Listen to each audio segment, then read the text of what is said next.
So, hello guys, we are going to start with this chapter, The Portrait of a Lady, written by Kushal Singh.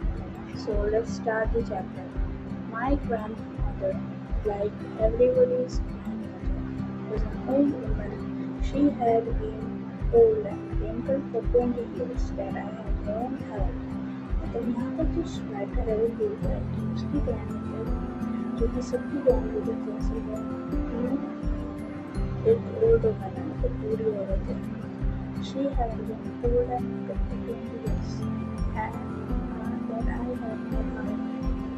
Writer जानता है कि जितने दिन से वो जानता है कि वो बस 20 साल से ओल्ड हो गया. She But that was hard to believe. People said that she had once been young and beautiful, she would look like the young of the beauty of the और उनका जो हस्बैंड थे बट मेरे को तो बहुत मुश्किल से लगता है कि वो सीख जाए. My grandmother's portrait hung about the mantelpiece in the drawing room.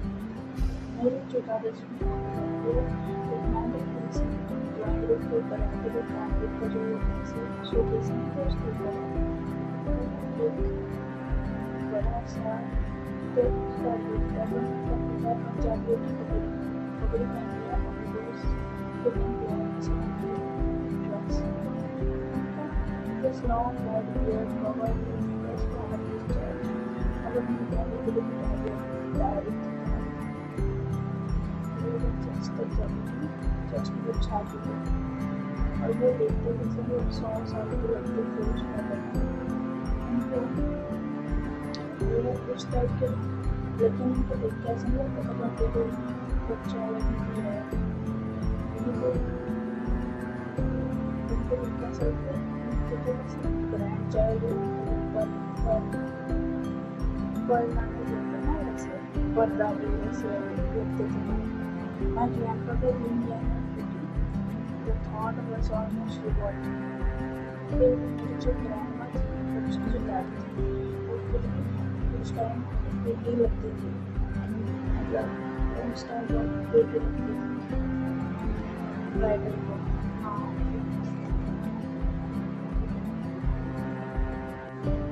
They often told us of the games she used to go to. Grandmother थी हमेशा जब वो छोटी बच्ची थी तब वो बार-बार बताती थी कि वो क्या-क्या गेम खेलती थी. वो देख के थोड़ा एब्सर्ड और अनडिग्निफाइड लगता था कि वो लेकिन वो भगवान के हमेशा भगवान का नाम लेती थी. She had always been a short and fat and slightly bent. वो हमेशा छोटी हाइट की मोटी और थोड़ी सी छोटी लगती थी. उनका जो फेस था वो थोड़ा फेस वॉश और रिंकल से था. एक्चुअली वो एक ओल्ड वुमन थी जो वो मम्मी के कॉमेंट से सीखी है. No, we were certain had always been old, so मतलब जब से लेखक का लिखा है ना ऑथर ने जब से लिखा है तो ये बताया कि वो थोड़ी मतलब बूढ़ी औरत है 20 साल से ऐसी she could never have been pretty. Author को लगता है कि वो इतनी सुंदर हो नहीं सकती. ये ब्यूटीफुल तो है. She hobbled about the house in spotless white. One had rested on her dress and very forcefully. मतलब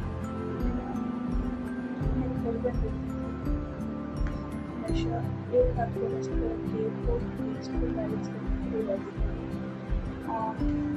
telling the prayer for the rosary वो भगवान का नाम भी जपती थी.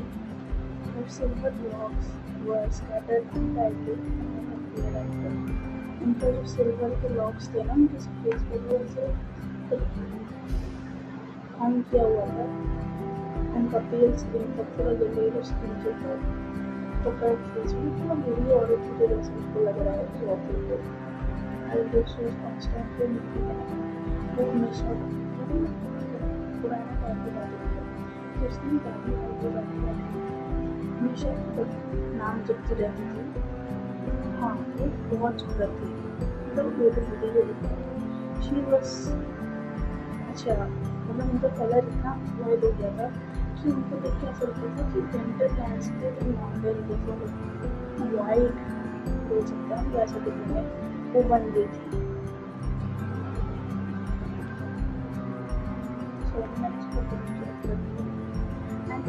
पेरेंट्स ऑफ योर राइट सहमति due to peace and conflict. तो वो इतनी वाइड थी अंदर से भी और बाहर से भी, तो साल बस नाम देती थी इसीलिए बहुत ड्रिंकिंग एंड पीस में शांति से रहती थी, ऐसा मुझे लगता है। लेकिन राइटर बोलता है मेरी पुरानी और मैं जो ऑथर है वो बोल रहा है कि वो बहुत अच्छी उनका फ्रेंड थी। उनकी ऑथर का जो पेरेंट्स है उन्होंने उसकी दादी के पास छोड़ दिया था, और जब दादी गाँव में थी तो दादी के पास ऑथर को रख के उसके पेरेंट्स सिटी में चले गए थे। अब जो दादी है वो उसे सुबह डेली उठाया करती थी, उठा के डेली उसको प्रेयर करना सिखाती थी, गाना गाती थी प्रेयर में। और तब वो जो ऑथर है वो नहा कर ड्रेस पहन कर बैठता था और सोचता था कि शायद दादी उसको गाना सिखा दे, मतलब सुन वो दादी का गाना सुनता था।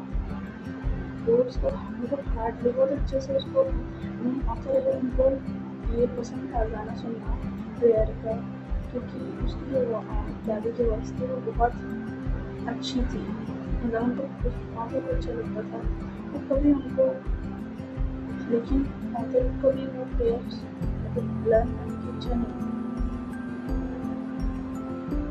वो जो दादी थी उसकी हमेशा जो स्लेट थी से बच्चे लिखते हैं उसको हमेशा ले लेती थी और उसको एकदम अच्छे से उसको वॉश करके येलो चॉक लेके टाइम में अंतिम को प्रोजेक्ट पेन सब कुछ देके बंडल लेके हाथ में ले देती थी। ब्रेकफास्ट करवाने के बाद वो एक सा स्टील चपाती थोड़ा बटर डाल के चीनी डाल के उसको भेज देती थी। लेकिन उसको बहुत सारी चपाती रोटी लेके जाती थी और अपने गाँव के सारे फ्रेंड्स को खिलाती थी।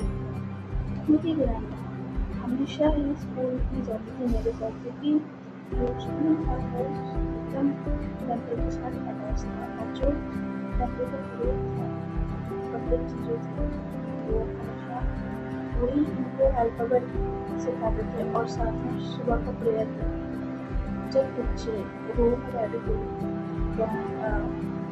एक बरामदा के ऊपर अल्फ़ाबेट और प्रेयर जो गा रहे हुए साथ में, तो मेरी जो ग्रैंडमदर थी बैठी रहती थी और थोड़ा कुछ पुराने स्क्रिप्चर्स को रीड करती थी। जब दोनों को ख़त्म हो जाता मतलब यहाँ पर दादी और जो ऑथर है उन दोनों को तो काम खत्म हो जाता था पढ़ाई और रीडिंग, तो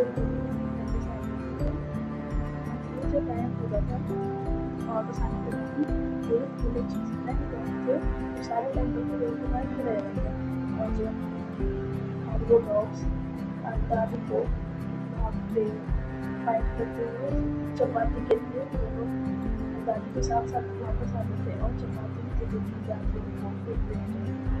When my parents were comfortable singing in the city, this song for us. जब उसके पेरेंट्स अच्छे से सेटल हो गए सिटी में उसके लेने के लिए, लेकिन वो एक टर्निंग पॉइंट था उनके फ्रेंडशिप के मतलब दादी से तो बच्चा पिछड़ने का टाइम आ गया है। फिर भी वो लोग जब वो सिटी में गए वो लोग अभी विलेज को छोड़ दिया, छोटे में था वो छोड़ दिया, फिर भी वो सेम लोग को शेयर करते थे। अब तो जैसे शहर में स्कूल में तो दादी नहीं जा पाती थी, तो उसमें लिखा है कि उसकी जो दादी थी वो अब उसको स्कूल में आती थी, वो अब इंग्लिश स्कूल में जाता था क्योंकि वहाँ पर वाले बस में और वहाँ पर कोई बात नहीं था। और अब वो क्या करती थी जो भी स्पैरोज होते हैं उनको भी खाना खिलाती थी। जैसे साल बीतते गए वो थोड़ा उनका कनेक्शन थोड़ा कम हो गया थोड़े दिन के लिए। तो वो मतलब पहले उठाती थी वहाँ से आने के बाद ऊपर से उठाना और रेडी करना सेम था, वो डील करती थी। जैसे वो आती थी तो वो दादी पूछती थी आज क्या पढ़ा तुमने, वो बोलती थी कि मैंने थोड़े इंग्लिश वर्ड सीखे, थोड़ी सी साइंस सीखी, थोड़ी सी law of gravity, Archimedes principle, और जो ये पृथ्वी है वो गोल है, ये सब सीखते हैं। तो ये सब दादी को सुन के बहुत अनैप्पी लगता था, क्योंकि वो तो अब उसको नहीं पता थी। ये सब चीज़ों में इंग्लिश स्कूल की ये सब सुन के उनको अच्छा नहीं लगता था, और वो बहुत स्ट्रेस हो जाती थी। ये लोग भगवान के बारे में कुछ नहीं पढ़ाते, बस ये वो पढ़ाते हैं। दादी तो ओल्ड ज़माने की है, उनको तो पता है ना कि भगवान ही उनके लिए सब होता है। वही बहुत होता है कि बच्चों को भगवान के बारे में कुछ पढ़ाते हैं, स्क्रिप्चर्स के बारे में तो पुराने तो एक दिन one day I announced that we were being given a presentation for एक गाने का लेसन दिया था। तो वो फिर भी डिस्टर्ब हो गई। Music had a new industry, या तो वो मोनोपोली और हैरोल्ड में जनरल ग्रुप होता था, लेकिन वो कुछ नहीं बोलना चाहते थे, कुछ भी बता रही थी। तो अब ये सब होने के बाद दादी को, और उसके बाद वो बहुत मुश्किल से मुझे बात करती थी। दादी जब वो यूनिवर्सिटी में जाना शुरू हुआ तो उसको एक अलग सा रूप दिया गया। अब तो जो फ्रेंडशिप थोड़ी बहुत बाकी थी वो भी गया। दादी ने भी एक्सेप्ट कर दिया कि हर सेपरेशन रेजिग्नेशन, अब उसने रेजिग्नेशन कर दिया। मतलब वो बहुत मुश्किल से सारी जो भी था सब चला गया उनकी फ्रेंडशिप। अब वो जो दादी है वो कभी कभी स्पिनिंग करती थी व्हील्स, तो डॉग एनिमल की बातें नहीं करती थी सुबह के सूर्य उदय से सूर्य अस्त तक। तो बस वो चरखा चलाती रहती थी और थोड़े प्रेयर्स करती थी। ओनली इन आफ्टरनून जब वो रिलैक्स करती थी तब 100 से वर्ड को वो कुछ खाना देती थी। अ वर्टेबल वेलम ऑफ चिल्ड्रंस, जब वो बाहर आती थी तो जो लिटिल बर्ड्स है उनको खाना खिलाती थी, और वो आके उसके लेग के पास, दादी के लेग के पास घूमते थे। वो जो उनके शोल्डर में आके बैठते थे, जो उनके सर पे आके बैठते थे, वो हमेशा उनके ऊपर हंसती थी, स्माइल देती थी, लेकिन कभी उनको बुलाया नहीं। और वो देखते देखते ऑथर को बहुत अच्छा लगता था। वो कहता है कि it is used to be my happiest half hour of that I do go for hour. मतलब वो एक सबसे अच्छा टाइम लगता था ऑथर को पूरा दिन में से, कि वो हाफ आवर वो इतना सुंदर वर्ड्स को देखता था अपनी दादी के ऊपर। फिर ऑथर है, उसने सोचा कि चलो अब बाहर पढ़ने के लिए जाते हैं। अब जो दादी थी वो तो होता है कि पूरा लगता है कि मेरी दादी अब अपसेट हो जाएगी। I would be never away from 5 साल के लिए बाहर चला गया पढ़ने अब्रॉड में, तो बाहर की study and her as one could never, but my grandmother को जब वो चला गया तो उनकी एज के लोग तो बात ही नहीं करते हैं। तो उसकी जो दादी थी वो बहुत फेवरेट थी। शी वॉज नॉट सेंटिमेंटल, वो भी अलग टाइप की नहीं थी, जैसी थी वैसी है। She came to leave me at the railway station but did not talk और शो एनी इमोशन। जब रेलवे स्टेशन में कुछ छोड़ने आए तो उन्होंने फिर बात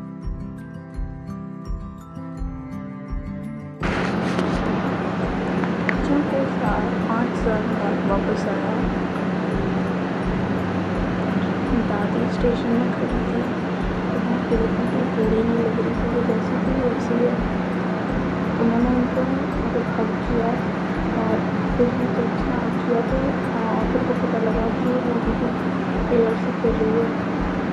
इवन जैसा फर्स्ट डे में था और वैसा ही her happiest moment with her sparrow and